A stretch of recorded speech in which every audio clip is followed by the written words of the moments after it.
Got my eyes straight ahead, got my head in the game. With the red light on, I'm just waiting for the change. Keep my head down low. Hi. So there's a couple of things I want to address first. Is the first thing, please don't think for a second that I am anti-police or anti-government for that matter. I think I know we do need police. It's just that we need a better police than what we have right now, a better police service. We need a police service all around the land that holds itself accountable, holds its members accountable, has decent recruitment practices, doesn't just lower their standards just because they're finding it hard to recruit people. And we need a police service or a police force, depending on what state you're in, but we need a police service that's not afraid to hold its members accountable and hold its members to a higher standard than what they're currently doing. We have a lot of issues. I am not anti-police, but I believe the hierarchy, they really need to have a proper look at themselves and be honest with themselves in the way that they are running police services all around our land at the moment. The commissioners need to be honest. We don't have very, the standard of policing at the moment is just, it's dropped considerably from what it was probably a decade ago, in my opinion. But, and I think that is because we've had a failure in leadership. Anyway, so I just want to address that for a second, and then let's get straight into this article. It seems like to me that maybe every 12 months or so, the union puts out a little memo, puts out a little report, puts something in the paper saying it's their fault, it's the leadership fault. It seems like they're just sending a message to the rank and file just to let them know we're still on your side, we're still here. It's more of a publicity stunt, in my opinion, that the Queensland Police Union president is displaying. It's just a publicity stunt to remind the rank and file, hey, I'm here, I'm on your side, I'm fighting for you.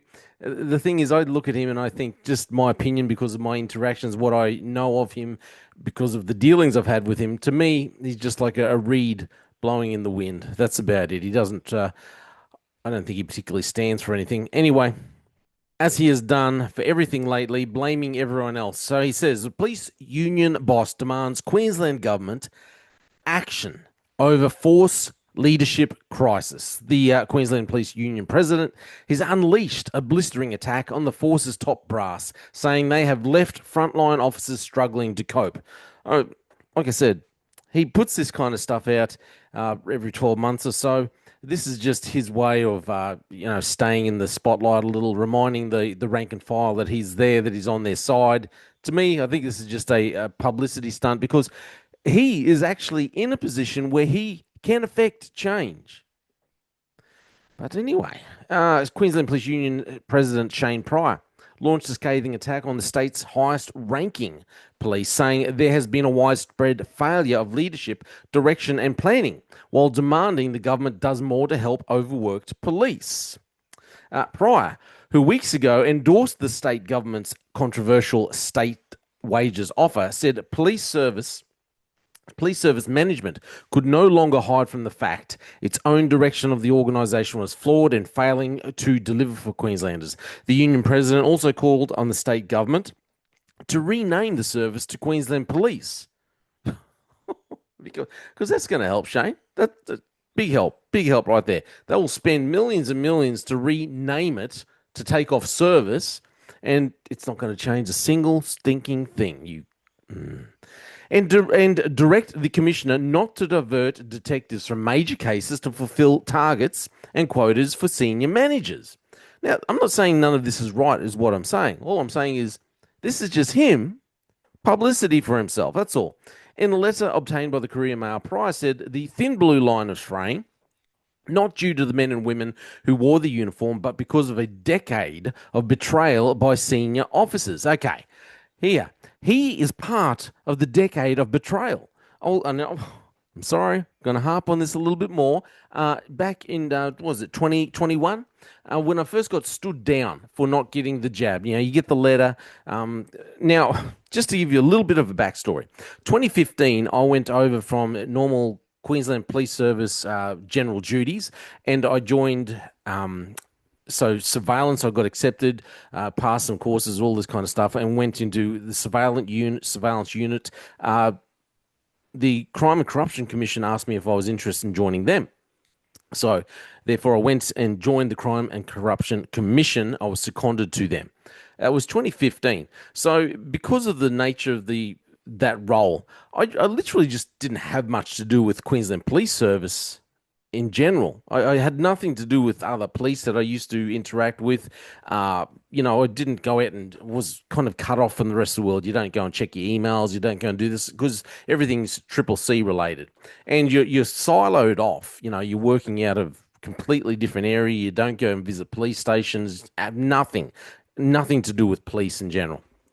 So when it came to the mandate, getting this letter saying, hey, you've got to get this needle, I felt like, mate, I've been stabbed in the back by the commissioner, Katarina, at the time, thinking that the Queensland Police Union, why aren't they fighting for this? I had no idea. Because I'd been siloed off and I hadn't taken any notice of what was going on with the Queensland Police Service, I had no idea. I didn't realise until someone pointed out, well, the Queensland Police Union had already done a deal with the service that they would support the mandates. So when I'd been sitting there with Shane Pryor next to me in the interview and the other senior constables from the ethics unit were asking me these questions, treating me like a stupid criminal who who couldn't make a decision for himself. I'd just been brainwashed by far-right media, apparently. I couldn't read things for myself. He's sitting there pretending to be on my side, advising me.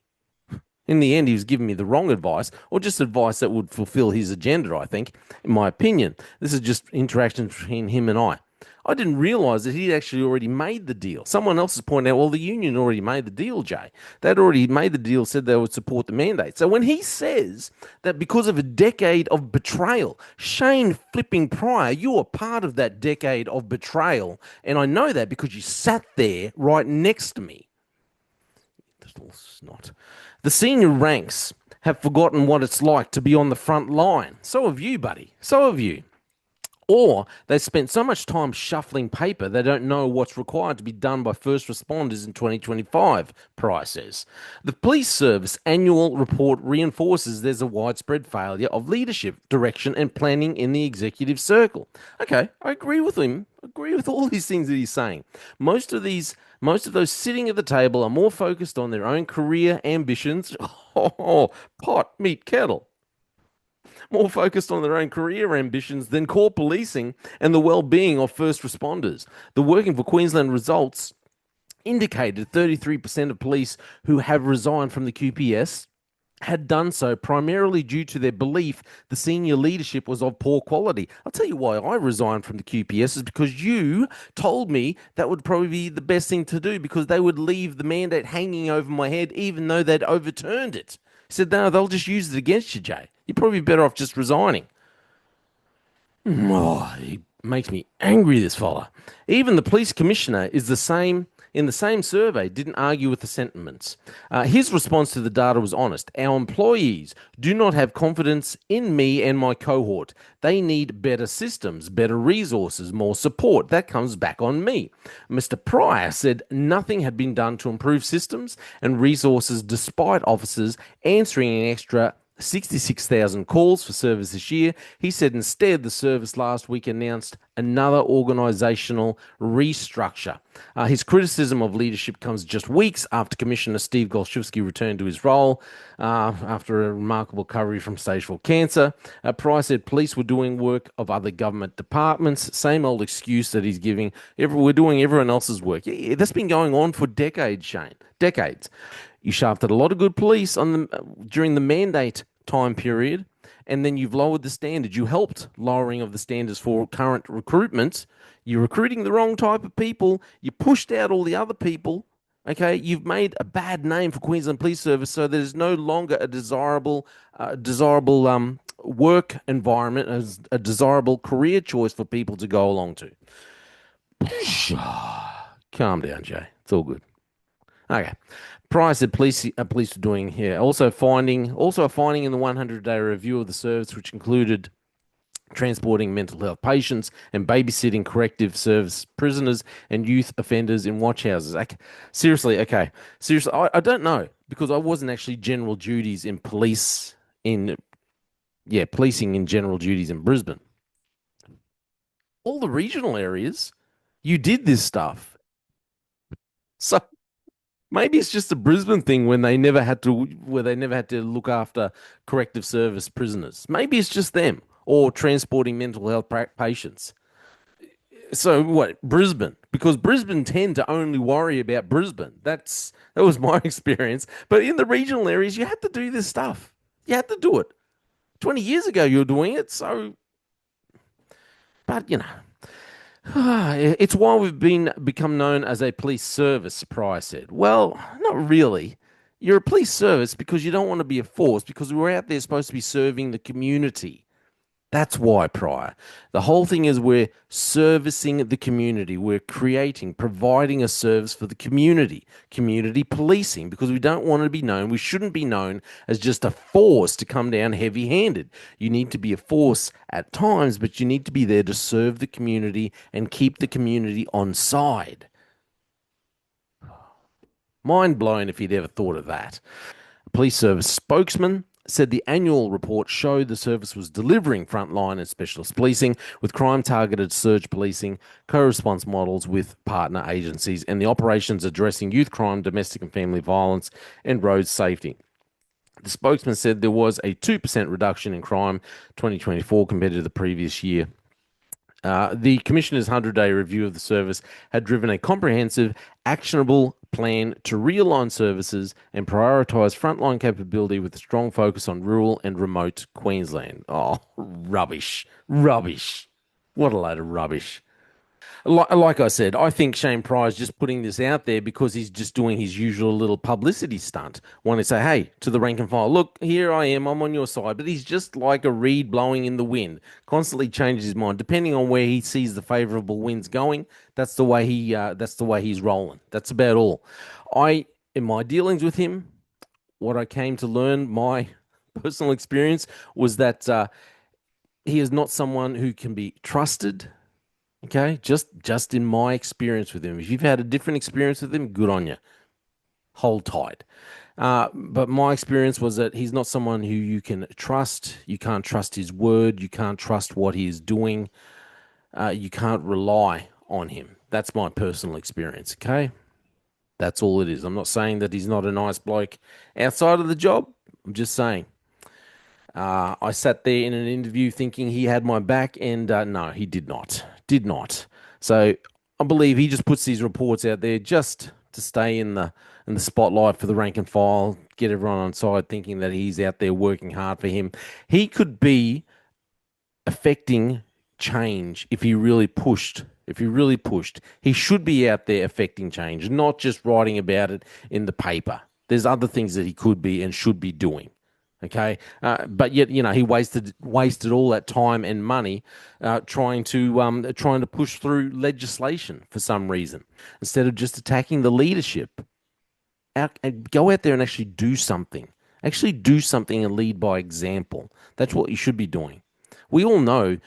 We all know, and I do agree with you on what you're saying needs to change. We all know it needs to change. Okay. But instead of just whinging and complaining about it with you, you could actually be out there doing something, making an example of what needs to change and how to change.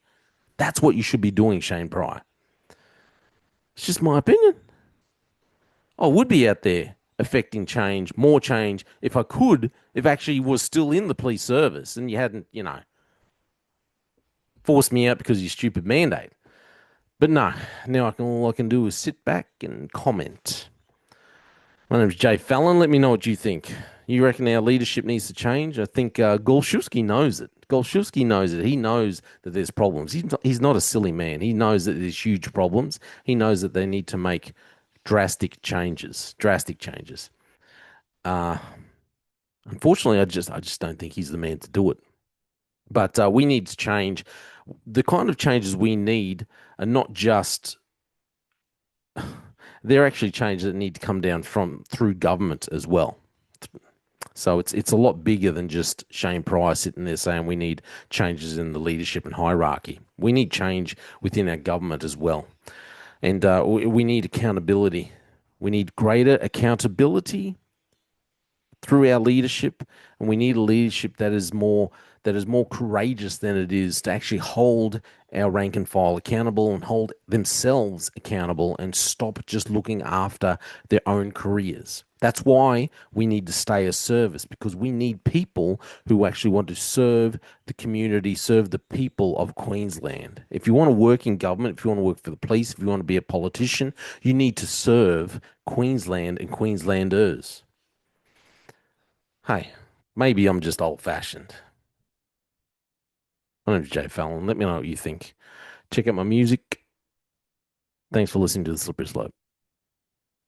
They just fuel a desire that will take me higher. I'm on fire because nothing's going